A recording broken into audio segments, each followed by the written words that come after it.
I ovaj cheesecake započinjemo tako što imamo 300 grama mlevenog keksa. Ja sam koristila izlomljen keks jer želim da imam ovako negde malo krupnije komade, a vi možete i da ga sameljete ukoliko želite.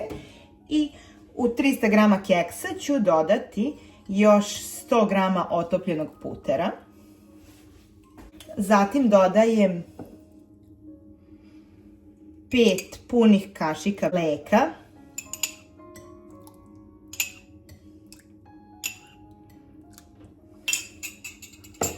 Dobro ćemo da promešamo i moj tajni sastojak, a to je 1 kašičica cimeta.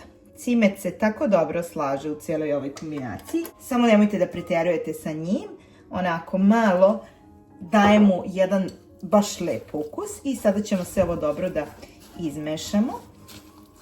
Ukoliko je potrebno i želite da vam smesa bude mekša, onda dodajte još kašičicu 2 mleka, a ukoliko želite da bude tvrđa, ona će se svakako u međuvremenu još istvrdnuti, eto da znate, ali će puter stegnuti.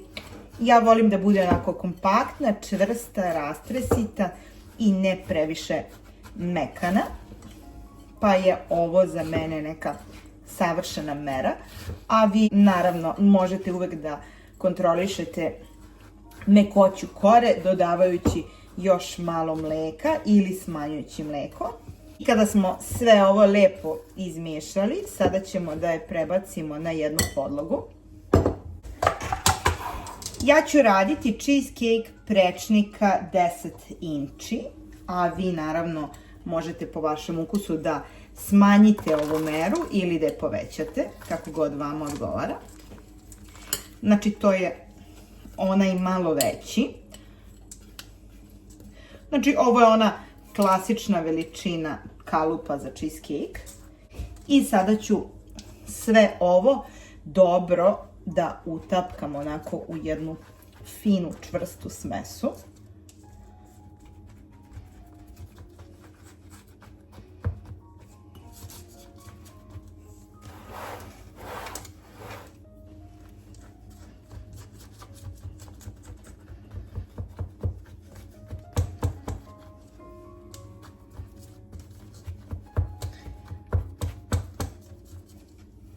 Naravno, ukoliko želite više keksa, vi dodajte više keksa. Ukoliko volite da vam ovaj čokoladni deo bude veći, igrajte sa svojim sastojcima. Ovo je neki optimum, a vi uvek možete ove mere da prilagodite sebi i vašem ukusu. Ja nisam dodavala nikakav šećer, jer smatram da je keks dovoljno sladak i da nije potrebno dodatno ga šećeriti.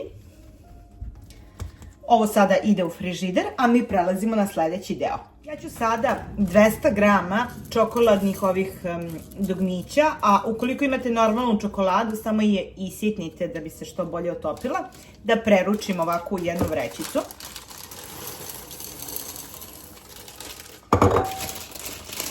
A zatim ću ovu vrećicu sa ovom čokoladom da prelijem toplom vodom i da ostavim sa strane kako bi se ona otopila. Vi naravno možete ovaj korak da uradite i u mikrotalasnoj ukoliko je koristite. Ja mikrotalasnu ne koristim više. Ostavljamo sa strane i prelazimo na čokoladni ganaš. I sada ćemo 100 ml slatke pavlake. Moja nije zaslađena i mlečna, samo da zagrejemo do trenutka ključanja. I ovde imamo 100 grama mlečnih čokoladnih dugmića. Opet, kao što rekao, ukoliko imate krupnu čokoladu, samo je iseckajte kako bi se ovo lepše otopilo. Znači, samo blago zagrevamo.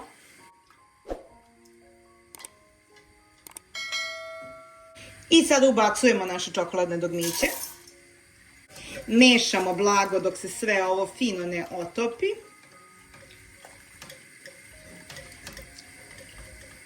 Sada ćemo ugasiti i ringlu.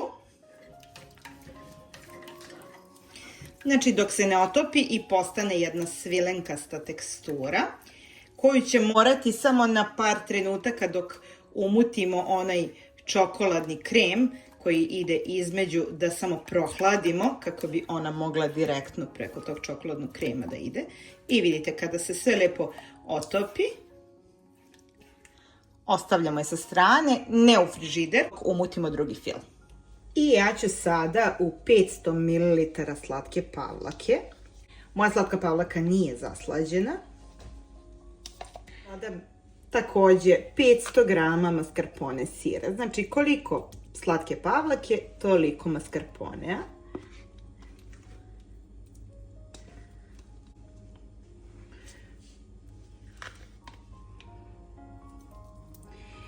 Pošto ovde nema nikakav šećer za sada i čokolada će biti jedini izvor slatkoće ovog cheesecake-a, probajte kakva je vaša čokolada, pa ukoliko je potrebno dodajte još 2 kašike ili po vašem ukusu šećera u prahu. Ja ću za sada prvo sve ovo da umutim.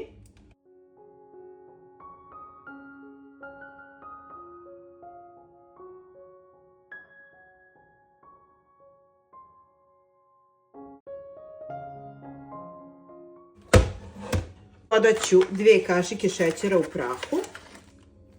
I to je sav šećer koji ćemo dodavati u ovaj cheesecake. Ukoliko želite, uvek možete da dodate i više. I nastavljamo sa mućenjem da se ovaj šećer u prahu dobro uklopi.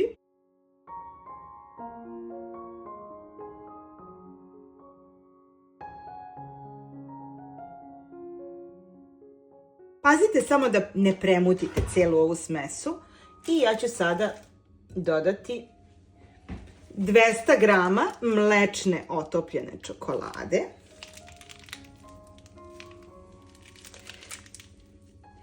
Verujte mi, ovaj cheesecake je omiljena stvar svih onih ljubitelja čokolade i bit će oduševljeni.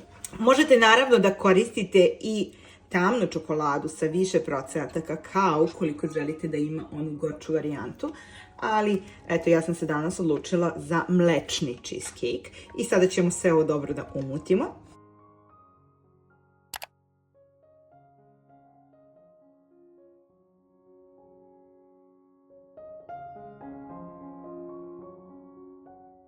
I kada smo sve ovo lepo umutili, ostaje nam samo da ga složimo. I sada preko ovog sloja od keksa ide ovaj čokoladni krem.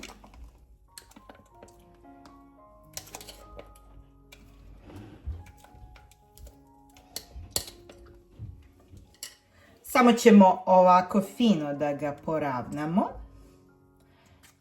kako bi čokoladni ganaš lepo na kraju mogao da legne.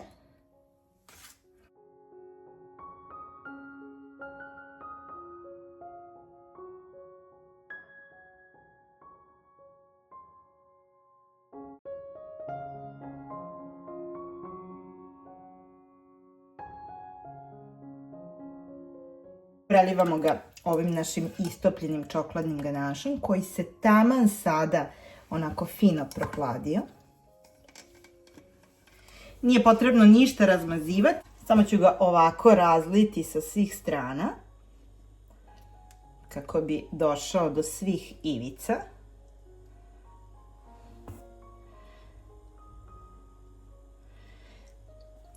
I naš cheesecake je spreman. Može da ide u frižider na hlađenje, a sutra ćemo i da ga probamo. Ostavite ga u frižideru minimum 6 sati ili najbolje preko noći, pa ga sutra i probamo.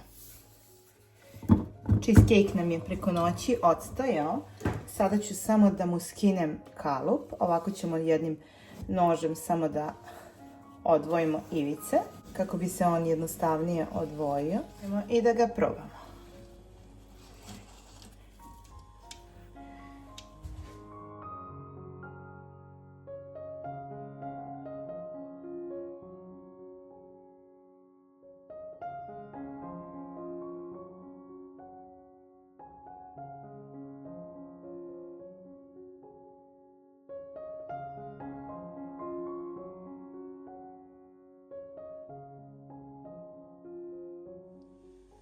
Pa ukoliko vam se svidio ovaj video, ne zaboravite da ga lajkujete, da se subscribe-ujete na moj YouTube kanal i pišite mi u komentaru ukoliko ga probate.